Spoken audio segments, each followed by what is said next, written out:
شروع اللہ کا نام لے کر جو بڑا مہربان نہایت رحم والا ہے۔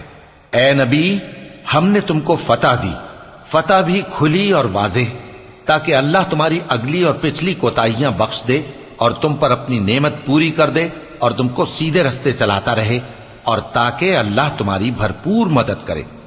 وہی تو ہے جس نے مومنوں کے دلوں پر تسکین نازل فرمائی تاکہ ان کے ایمان کے ساتھ اور ایمان بڑھے، اور آسمانوں اور زمین کے لشکر سب اللہ ہی کے ہیں، اور اللہ جاننے والا ہے، حکمت والا ہے۔ یہ اس لیے کہ وہ مومن مردوں اور مومن عورتوں کو بہشتوں میں جن کے نیچے نہریں بہ رہی ہیں داخل کرے، وہ اس میں ہمیشہ رہیں گے، اور تاکہ ان سے ان کے گناہوں کو دور کر دے، اور یہ اللہ کے نزدیک بڑی کامیابی ہے۔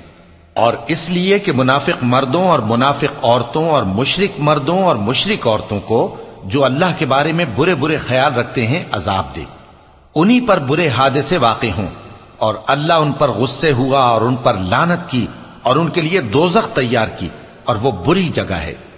اور آسمانوں اور زمین کے لشکر اللہ ہی کے ہیں، اور اللہ غالب ہے، حکمت والا ہے۔ اے نبی، ہم نے تم کو احوال بتانے والا اور خوشخبری سنانے والا اور خبردار کرنے والا بنا کر بھیجا ہے، تاکہ مسلمانوں تم لوگ اللہ پر اور اس کے پیغمبر پر ایمان رکھو اور اس کی مدد کرو اور اس کی تعظیم کرو، اور صبح و شام اس کی تسبیح کرتے رہو۔ اے نبی، جو لوگ تم سے بیعت کرتے ہیں وہ در حقیقت اللہ سے بیعت کرتے ہیں، اللہ کا ہاتھ ان کے ہاتھوں پر ہے۔ پھر جو شخص عہد کو توڑے تو عہد توڑنے کا نقصان اسی کو ہے، اور جو اس بات کو جس کا اس نے اللہ سے عہد کیا ہے پورا کرے تو وہ اسے عنقریب اجر عظیم دے گا۔ اے نبی، جو گنوار پیچھے رہ گئے وہ تم سے کہیں گے کہ ہم کو ہمارے مال اور اہل و عیال نے روک رکھا تھا، سو آپ ہمارے لیے اللہ سے بخشش مانگیں۔ یہ لوگ اپنی زبان سے وہ بات کہتے ہیں جو ان کے دل میں نہیں ہے۔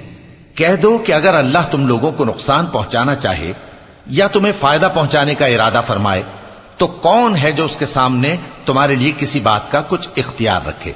کوئی نہیں، بلکہ جو کچھ تم کرتے ہو اللہ اس سے واقف ہے۔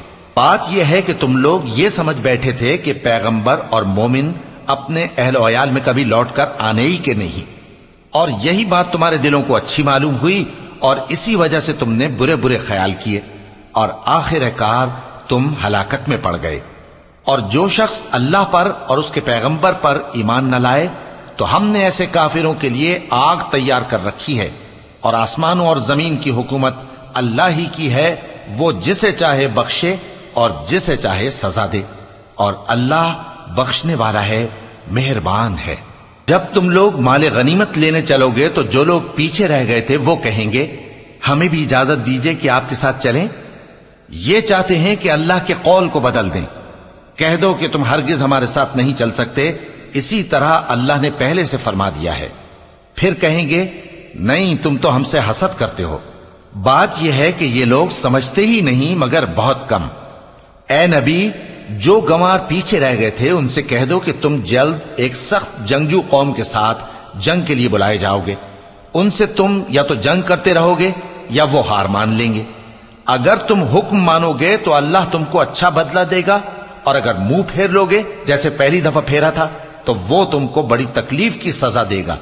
نہ تو اندھے پر سختی ہے سفر جنگ سے پیچھے رہ جانے میں، اور نہ لنگڑے پر اور نہ بیمار پر سختی ہے۔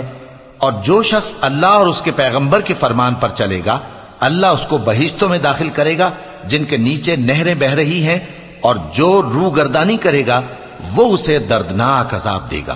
اے پیغمبر، جب مومن تم سے اس درخت کے نیچے بیعت کر رہے تھے تو اللہ ان سے خوش ہوا، اور جو صدق و خلوص ان کے دلوں میں تھا وہ اس نے معلوم کر لیا تو ان پر تسکین نازل فرمائی اور انہیں جلد فتح عنایت کی، اور بہت سی غنیمتیں وہ آئندہ بھی حاصل کریں گے، اور اللہ غالب ہے، حکمت والا ہے۔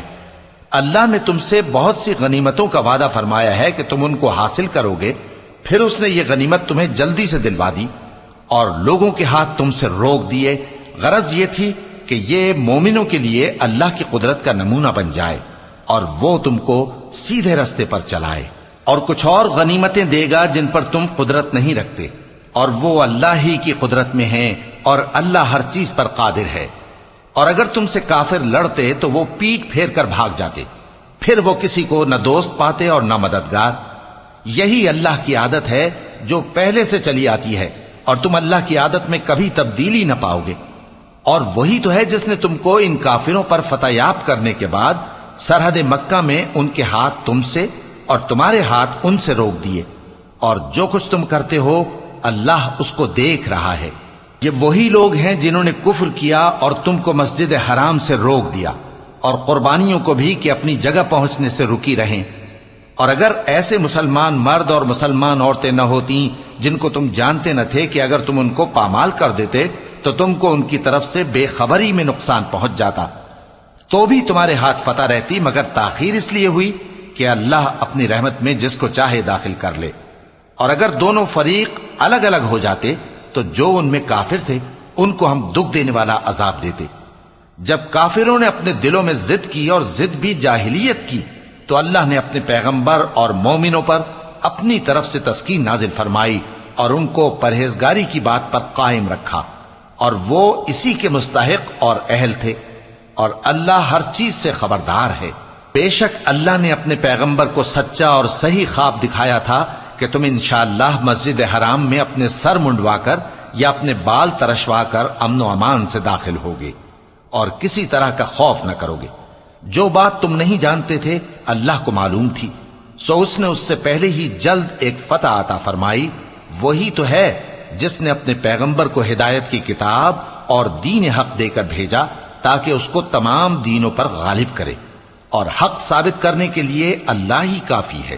محمد صلی اللہ علیہ وآلہ وسلم اللہ کے پیغمبر ہیں، اور جو لوگ ان کے ساتھ ہیں وہ کافروں کے مقابلے میں تو سخت ہیں اور آپس میں رحم دل۔ اے دیکھنے والے، تو ان کو دیکھتا ہے کہ اللہ کے آگے جھکے ہوئے سر بسجود ہیں اور اللہ کا فضل اور اس کی خوشنودی طلب کر رہے ہیں۔ کثرت سجود کے اثر سے ان کی پیشانیوں پر نشان پڑے ہوئے ہیں۔ ان کے یہی اوصاف تورات میں ہیں اور یہی اوصاف انجیل میں ہیں۔ وہ گویا ایک کھیتی ہے جس نے پہلے زمین سے اپنی سوئی نکالی، پھر اس کو مضبوط کیا، پھر موٹی ہوئی، اور پھر اپنے تنے پر سیدھی کھڑی ہو گئی، اور لگی کھیتی والوں کو خوش کرنے تاکہ کافروں کا جی جلائے۔ جو لوگ ان میں سے ایمان لائے اور نیک عمل کرتے رہے ان سے اللہ نے گناہوں کی بخشش اور اجر عظیم کا وعدہ کیا ہے۔